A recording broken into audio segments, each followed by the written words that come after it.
ഇന്നത്തെ എപ്പിസോഡിൽ അനാമിക ദേവ്യാനിയുടെ മുറിയിൽ ചെന്നിട്ട് നയനയെ കുറിച്ച് വളരെ മോശമായി സംസാരിക്കുന്നുണ്ട്. അത് മാത്രമല്ല അവരുടെ ഈ ഹണിമൂൺ ട്രിപ്പ് എങ്ങനെയെങ്കിലും മുടക്കണമെന്ന് ദേവ്യാനിയോട് അനാമിക ആവശ്യപ്പെടുകയാണ്.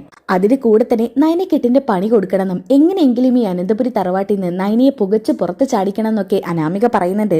എന്നാൽ നയനെ ഇങ്ങനെ കുറ്റം പറയുന്നത് കേട്ട് ദേവ്യാനിക്ക് എങ്ങനെ ദഹിക്കോ? ദേവ്യാനി ഈ ലോകത്ത് ഇപ്പൊ ഏറ്റവും കൂടുതൽ ഇഷ്ടപ്പെടുന്നത് നയനെയാണ്. ആ കാര്യമൊന്നും അനാമികയ്ക്ക് അറിയില്ലല്ലോ.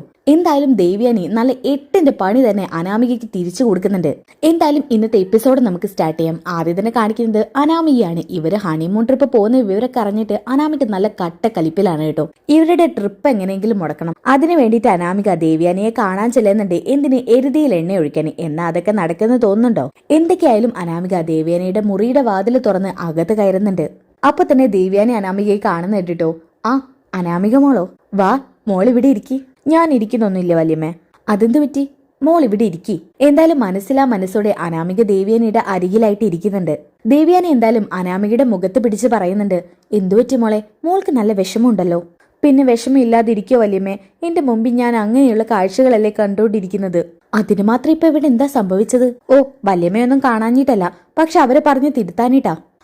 എന്താ മോളെ പ്രശ്നം? എനിക്കൊന്നും മനസ്സിലാവുന്നില്ല. നീ തെളിയിച്ച് പറഞ്ഞെങ്കിലല്ലേ വല്യമ്മയ്ക്ക് കാര്യം മനസ്സിലാവൂ. വല്യമ്മയുടെ മോനും മരുമകളും ഇപ്പൊ പരിസരം വിട്ടാ എന്റെ മുന്നിൽ നിന്ന് സ്നേഹിക്കുന്നത്. അവൾക്കറിയാം ആ നയനയ്ക്ക് ഞാനും അനിയും അത്ര രമ്യതയിലല്ലെന്ന്. അപ്പൊ എന്നെ കാണിക്കാൻ വേണ്ടി മനഃപൂർവ്വം അവൾ ആദർശേട്ടനും വിളിച്ച് എന്റെ മുന്നിലോട്ട് വരുവാ. ഇത് കേട്ടപ്പോ ദേവേനെ മനസ്സിൽ കരുതുന്നുണ്ട്. ഓ, ഇത് പറയാനാണ് ഇവള് വന്നത്. ഇതിനാണ് ഞാൻ ഇവിടെ പിടിച്ചു നിർത്തിയത് ഇവളെ. വല്യമ്മ ഒന്ന് ആലോചിച്ച് നോക്കിയേ. അനി എന്നെ ആത്മാർത്ഥമായിട്ട് സ്നേഹിക്കുന്നില്ല. അപ്പൊ പിന്നെ എന്നെ കാണിക്കാൻ വേണ്ടി മനഃപൂർവ്വം അവർ ചെയ്യുന്നതല്ലേ? മോളെ, അവർ ഇതുവരെ പരസ്പരം ഇഷ്ടപ്പെട്ടിട്ടുള്ളവരായിരുന്നില്ല. അവർക്ക് രണ്ടുപേർക്കിടയിൽ പല പ്രശ്നങ്ങളും ഉണ്ടായിരുന്നു. അതൊക്കെ പരിഹരിച്ച് അവരിപ്പോഴൊന്ന് സ്നേഹിക്കാൻ തുടങ്ങിയത്. സത്യം പറഞ്ഞാ അവരുടെ കല്യാണം ഇന്നലെ കഴിഞ്ഞ പോലെയാ. ഓ, അപ്പൊ വല്യമ്മ ആ നയനാന്ന് പറയുന്നവളെ സപ്പോർട്ട് ചെയ്യാണല്ലേ? അയ്യോ, എന്റെ മോൾ ഇതെന്തൊക്കെയാ പറയുന്നത്? ഒരിക്കലും അല്ല. ഈ ഒരു ജന്മം ഉണ്ടെങ്കിൽ ഞാൻ അവൾ ഒരിക്കലും സ്നേഹിക്കില്ല. കാരണം അവള് വളഞ്ഞ വഴിയിലൂടെയാ അനന്തപുരി തറവാടിന്റെ മരുമകളായത്. അതങ്ങനെ ഞാൻ അത്ര പെട്ടെന്നൊന്നും മറക്കില്ല. അപ്പൊ അനാമിക പറയുന്നുണ്ട്, മറക്കരുത് വല്യമ്മേ, ഒരിക്കലും അത് മറക്കരുത്. അത്രയ്ക്ക് മഹാപാപമാ അവള് ചെയ്തത്. അപ്പൊ ദേവേനി പറയുന്നുണ്ട്, എല്ലാം ശരിയാ, പക്ഷേ അവളുടെ ചേച്ചിയായിരുന്ന ആ സ്ഥാനത്തെങ്കിൽ ഇതിനേക്കാൾ കഷ്ടമാവുമായിരുന്നു. അപ്പൊ അനാമിക പറയുന്നുണ്ട്, ഒരിക്കലും ആവില്ല. അവളാണ് ഏറ്റവും ദുഷ്ട. മറ്റുള്ളവരുടെ മനസ്സിനെ കീറി മുറിക്കാൻ കഴിയുന്നവൾ അവള്. ഇതൊക്കെ കേട്ടിട്ട് ദേവേനിക്ക് ആകെ ദേഷ്യം വരുന്നുണ്ട് കേട്ടോ. ദേവേനെ മനസ്സിലിങ്ങനെ പറയുന്നുണ്ട്, അങ്ങനെയൊക്കെ മനസ്സുള്ളത് എന്റെ മരുമകൾക്കല്ല, നിനക്കാണ്. ഇന്നലെ വരെ ഞാൻ നിങ്ങളൊക്കെ പറയുന്നത് വിശ്വസിച്ചു. എന്നാ ഇനി എന്റെ മരുമകൾ അവിശ്വസിക്കാൻ എനിക്കാവില്ല. നിങ്ങളെല്ലാം പറയുന്നത് കേട്ട ഞാനൊരു വിഡ്ഢി. എന്റെ അസുഖം പോലും പരിഗണിക്കാതെ ഹോസ്പിറ്റലിൽ കിടക്കുന്ന എന്റെ അടുത്ത് വന്നും എന്റെ മരുമകളെക്കുറിച്ച് എന്തൊക്കെ അപരാധം ഇവർ പറഞ്ഞുണ്ടാക്കിയത്. വല്യമ്മ എന്താ ഇടയ്ക്ക് ആലോചിക്കുന്നേ? ഏയ്, ഒന്നുമില്ല മോളെ. വല്യമ്മേ, ഞാനിപ്പോ വന്നത് മറ്റൊരു കാര്യം പറയാനാ. എന്താ മോളെ? വേറൊന്നും അല്ലേ വല്യമ്മേ, എനിക്കിത് കണ്ടോണ്ട് നിൽക്കാൻ വയ്യ. അവരുടെ ആ ട്രിപ്പ് എങ്ങനെയെങ്കിലും മുടക്കണം. കഴിഞ്ഞ പ്രാവശ്യം മലയ്ക്ക് പോകണമെന്ന് പറഞ്ഞല്ലേ മുടക്കിയത്. അതുപോലെ എന്തെങ്കിലും ഒരു ന്യായം ഇപ്പൊ വല്യമ്മ കണ്ടെത്തണം. അയ്യോ മോളെ, അവര് ഭാര്യ ഭർത്താക്കന്മാരല്ലേ. അവരുടെ ഇടയിൽ ഞാനൊരു കരടായി കയറുന്നത് നല്ലതല്ല. അതെന്റെ മകനിൽ നിന്നും എന്നെ അകറ്റാനേ കാരണമാകൂ. എന്താ വല്യമ്മ ഇപ്പൊ ഇങ്ങനെയൊക്കെ പറയുന്നത്? അത് മാത്രമല്ല മോളെ, അന്ന് മോളല്ലായിരുന്നു ഈ ഒരു ഐഡിയ പറഞ്ഞു തന്നത്. ഇന്ന് എനിക്ക് എന്റെ മനസ്സിൽ അങ്ങനെ ഒരു ഐഡിയയും വരുന്നില്ല. അതൊക്കെ ഞാൻ പറഞ്ഞു തന്നാ പോരെ? അപ്പൊ ദേവേനെ മനസ്സിൽ കരുതുന്നുണ്ട്, നീ എന്തൊക്കെ പറഞ്ഞാലും എന്റെ മകനും മരുമകളും ഇവിടുന്ന് പോയിരിക്കും. നല്ല അസലായിട്ട് ഹണിമൂൺ ട്രിപ്പ് കഴിഞ്ഞിട്ട് ഇങ്ങോട്ട് തിരിച്ചു വരും. വല്യമ്മയ്ക്ക് അവൾ ഒട്ടും തന്നെ ഇഷ്ടമല്ല. വല്യമ്മയുടെ മകന്റെ മനസ്സ് മാറ്റിയെടുത്ത് അവളിപ്പോ കൊച്ചു തമ്പുരാട്ടി ആയിരിക്കുക. അവളെ അനന്തപുരി തറവാട്ടിൽ നിന്ന് എങ്ങനെയെങ്കിലും വലിച്ചു പുറത്തിടണം. വല്യമ്മ എന്റെ കൂടെ കട്ടക്ക് നിന്നാ മതി. അതിനുള്ള വഴിയൊക്കെ എന്റെ അടുത്തുണ്ട്. ആണോ? എന്ത് വഴിയാ ഉള്ളത്? അതൊക്കെ വഴിയെ പറഞ്ഞുതരാം വല്യമ്മേ. എന്തായാലും അവരുടെ ഈ ട്രിപ്പ് മുടക്കണം. ട്രിപ്പ് എന്തിനാ മുടക്കുന്നത്? അവര് ട്രിപ്പിന് പോകുന്ന സമയത്ത് നമുക്കിരുന്ന് പ്ലാൻ ചെയ്താ പോരെ? ഏയ്, അത് പറ്റില്ല വല്യമ്മേ.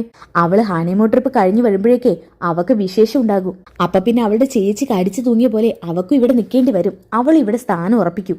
അതിനൊരിക്കലും സമ്മതിച്ചു കൊടുക്കരുത് വല്യമ്മേ. ഇത് കേട്ടപ്പോ ദേവേനെ മനസ്സിൽ കരുതുന്നുണ്ട്, ഇവൾ എന്തൊരു വിഷപ്പാമ്പാ. ഞാനൊരു പേരക്കുട്ടിയെ കാണാൻ വേണ്ടി കാത്തിരിക്കുക. അപ്പോഴവളുടെ ഇങ്ങനെയൊരു സംസാരം. വല്യമ്മേ, അവക്ക് നമുക്ക് 8ന്റെ പണി കൊടുക്കണം. സത്യം പറഞ്ഞാ അവളെ ശരിക്കും അനങ്ങാൻ പറ്റാത്ത രീതിയിൽ ബെഡിലാക്കണം. എടി നിന്നെ ഞാൻ. എന്താ വല്യമ്മേ? വല്യമ്മ എന്തൊക്കെയോ ആലോചിച്ചിരിക്കുക. ഞാൻ പറയുന്ന ഒന്നും കേൾക്കുന്ന പോലുമില്ല. അയ്യോ, മോള് പറയുന്നതൊക്കെ ഞാൻ കേട്ടു. ആ നയനയെ ബെഡിലാക്കണമെന്നല്ലേ? ആ കാര്യം ഞാൻ ഏറ്റുമോളെ. അതിന് എന്റെ അടുത്ത് നല്ലൊരു ഉപായമുണ്ട്. എന്താ വല്യമ്മേ? അതൊക്കെ ഞാൻ പറയാം. ഒക്കെ വഴിയെ പറഞ്ഞുതരാം. ശരി. എന്നാ പിന്നെ മോള് പൊയ്ക്കോ. അവര് ഹണിമൂൺ ട്രിപ്പ് പോവാതിരിക്കാൻ എന്തെങ്കിലും മാർഗമുണ്ടോ എന്ന് ഞാനൊന്ന് നോക്കട്ടെ. ശരി വല്യമ്മേ. എന്തായാലും അനാമിക നല്ല സന്തോഷത്തോടെയാണ് പോകുന്നത്. ഇത് കണ്ടിട്ട് ദേവ്യാനി പറയുന്നുണ്ട്, എന്തൊരു ദുഷ്ട ഇവള്. അവള് പറഞ്ഞത് കേട്ടില്ലേ? നീ സന്തോഷിക്കടി. എന്റെ മരുമകൾ ഇവിടുന്ന് പുറത്താക്കാന്ന് നീയല്ല, ഇവിടെ ആര് വിചാരിച്ചാലും നടക്കില്ല. ആദ്യം നിന്നെ ഞാൻ ഇവിടുന്ന് പുറത്താക്കി തരാടി. ഇതും പറഞ്ഞ് ദേവ്യാനി ദേഷ്യപ്പെടുന്നുണ്ട് കേട്ടോ. ഓക്കെ, ഇനി അതൊക്കെ കഴിഞ്ഞിട്ട് കാണിക്കുന്നത് കിച്ചൺ ആണ് കേട്ടോ. ജാനകിയും ജലജയും ഭക്ഷണം ഉണ്ടാക്കിക്കൊണ്ടിരിക്കാണ്. ആ സമയത്ത് അങ്ങോട്ടേക്ക് ദേവ്യാനി വരുന്നുണ്ട്. ആഹാ, എല്ലാം ഉണ്ടാക്കി കഴിഞ്ഞു. അപ്പൊ ജാനകി പറയുന്നുണ്ട്, എല്ലാം ഒന്നും ഉണ്ടാക്കിയിട്ടില്ല. ഞാൻ എന്റെ മരുമകൾക്ക് ഇഷ്ടപ്പെട്ട അവിയലും പരിപ്പ് കറി ഉണ്ടാക്കുക. മോൾക്ക് ഇതില്ലാതെ ഭക്ഷണം ഇറങ്ങില്ല. അവളെ ഞാൻ ഇറക്കിച്ചു തരാം. അപ്പൊ ജലജ വയ്ക്കുന്നുണ്ട്, അല്ല മരുമകൾക്ക് ഏട്ടത്തിയൊന്നും ഉണ്ടാക്കുന്നില്ലേ? ആ, ഉണ്ടാക്കണം. അതിനുവേണ്ടിയാ ഞാൻ വന്നത്. അപ്പൊ ജാനകി പറയുന്നുണ്ട്, എന്തിനാ ഏട്ടത്തി അവക്കൊക്കെ ഉണ്ടാക്കി കൊടുക്കുന്നത്? അവള് പോവാണെങ്കിൽ പോട്ടേന്ന് വെച്ചാ പോരെ? ആ, അവള് പോയി കഴിഞ്ഞാ പിന്നെ എന്റെ മകനും ഭർത്താവിനും ഒക്കെ ആയിരിക്കും എന്നോട് ദേഷ്യം. അവക്ക് ഇഷ്ടപ്പെട്ട ഭക്ഷണം കിട്ടില്ലെങ്കിൽ അവൾ ഇവിടുന്ന് പോയാലോ? എന്റെ ഏട്ടത്തി, അവൾ ഇവിടുന്ന് പോകുന്നതല്ലേ ഏറ്റവും വലിയ കാര്യം. അവൾ ഇവിടുന്ന് പോയാൽ പിന്നെ ആദർശിന്റെ മനസ്സിലേക്ക് നമുക്ക് മറ്റൊരു പെണ്ണിനെ കൊണ്ടുവരാം. ഇവിടേക്ക് അർഹതപ്പെട്ട നല്ലൊരു പെണ്ണിനെ കൊണ്ട് തന്നെ അവരെ വിവാഹം കഴിപ്പിക്കാം. എന്നിട്ട് ജലജ പറയുന്നുണ്ട്, അതെ, അവൾ ഇവിടുന്ന് പോയി കഴിഞ്ഞാലേ പിന്നെ ഒരിക്കലും ആദർശിനെ അവൾ നിൽക്കുന്ന വീട്ടിലോട്ട് വിടരുത്. എങ്കിലേ അവർ തമ്മിൽ അകലൂ. ഇത് കേട്ടപ്പോ ദേവേനെ പറയുന്നുണ്ട്, നിങ്ങൾ അതേക്കുറിച്ചൊന്നും സംസാരിക്കണ്ട. ആദർശിനിപ്പോ അവളെ വലിയ കാര്യമാ. അതുകൊണ്ട് നമ്മളൊന്നും പറഞ്ഞ അവൻ അവളെ കൈവിടാൻ പോകുന്നില്ല. അതൊക്കെ ഏട്ടത്തി നന്നില്ലായിട്ടാ. ഏട്ടത്തി മുമ്പൊന്നും ഇങ്ങനെ ആയിരുന്നില്ലല്ലോ. ഓ, ഇപ്പൊ ഒരു കരള് മാറ്റിവെച്ചതോടെ ഏട്ടത്തിയുടെ സകല സ്വഭാവത്തിന് മാറ്റം വന്നു. മാറ്റം വരാതിരിക്കോ ജാനകി? ആ ഒരു അവസ്ഥയിൽ നിന്നാ ഞാനിപ്പോ ഇവിടെ എത്തിയിരിക്കുന്നത്. അതൊന്നും നിങ്ങൾക്ക് പറഞ്ഞാൽ മനസ്സിലാവില്ല. എന്താ മനസ്സിലാവായി? ഏട്ടത്തി ഇപ്പൊ പഴയ പോലെ ഒന്നല്ല. ആ, ഇനി അതേപ്പറ്റി പറഞ്ഞ് വെറുതെ സമയം വേസ്റ്റ് ആക്കണ്ട. നിങ്ങളൊക്കെ ഭക്ഷണം ഉണ്ടാക്കിയില്ലേ? എന്നാ പിന്നെ പൊക്കോ, ഞാൻ അവക്കുള്ള ഭക്ഷണം ഉണ്ടാക്കട്ടെ. ഇതും പറഞ്ഞ് അവനവന് വേണ്ട ഭക്ഷണമൊക്കെ ഉണ്ടാക്കുന്നുണ്ട് കേട്ടോ. ആ സമയത്ത് ദേവേൻ ഇങ്ങനെ മനസ്സിൽ കരുതുന്നുണ്ട്, ഇപ്പോഴാണ് ആ അനാമികയ്ക്ക് എട്ടിന്റെ പണി കൊടുക്കാൻ പറ്റിയ സമയം. അവക്കെന്റെ മരുമകളെ വീഴ്ത്തി ബെഡിലാക്കണം അത്രേ. ആക്കി തരാടി, നിന്നെ തന്നെ ഞാൻ ശരിക്കും ആക്കി തരാം. ജാനകി അനാമികയ്ക്ക് ഇഷ്ടപ്പെട്ട പരിപ്പേറി തയ്യാറാക്കി വെക്കുന്നത് ദേവിയനെ ശ്രദ്ധിക്കുന്നുണ്ട്. അപ്പൊ ദേവിയനെ ചോദിക്കുന്നത്, അല്ല ജാനകി, അനാമികമ്മൾക്ക് പരിപ്പ് കറിയാണ് ഏറെ ഇഷ്ടം. അതെ, അനാമികമ്മൾക്ക് പരിപ്പ് കറി എന്ന് പറഞ്ഞാൽ ജീവനാ. പരിപ്പ് കറി ഉണ്ടെങ്കിൽ അവൾ എത്രയും ഭക്ഷണം കഴിക്കും. ഇപ്പൊ തന്നെ കോലം കണ്ടില്ലേ, നന്നായിട്ട് മെലിഞ്ഞിരിക്കുക. അതെന്തുകൊണ്ടാ? മോളുടെ വീട്ടിൽ നിന്ന് വരുമ്പോ അത്യാവശ്യം തടിച്ചു കൊഴുത്തിട്ടായിരുന്നു. ഇപ്പോഴെന്താ മോളുടെ അവസ്ഥ? ഇവിടെ ഇഷ്ടപ്പെട്ട ഭക്ഷണമൊന്നും ആരും ഉണ്ടാക്കി കൊടുക്കാനില്ലല്ലോ. എന്തിനാ ഉണ്ടാക്കി കൊടുക്കുന്നത്? മറ്റുള്ളവരുടെ ഇറച്ചി തന്നെ അവള് വേണ്ടത്ര തിന്നുന്നുണ്ടല്ലോ. ഇതൊക്കെ ദേവേനെ മനസ്സിൽ കരുത് കേട്ടോ. ഏട്ടത്തി എന്തെങ്കിലും പറഞ്ഞോ? ഏയ്, ഞാൻ എന്ത് പറയാനാ? അല്ല ഏട്ടത്തി, അവക്കുള്ള എന്തെങ്കിലും ഞങ്ങൾ ഉണ്ടാക്കണോ? ഏട്ടത്തി എന്നെ ബുദ്ധിമുട്ടണ്ട. അവക്കൊക്കെ ഉണ്ടാക്കുന്നതിൽ ഞങ്ങൾക്ക് നല്ല നീരസമുണ്ട്. എന്നാലും അവൾമാരൊന്നും ഏട്ടത്തിയെ തിരിഞ്ഞു നോക്കുന്നില്ലല്ലോ. ഞാൻ പറഞ്ഞതാ അവരോട് നിങ്ങോട്ട് അടുക്കളയ്ക്ക് വരണ്ടാന്ന്. അല്ലെങ്കിൽ അവരൊക്കെ ഇവിടെ കയറി സഹായിച്ചു തന്നേനെ.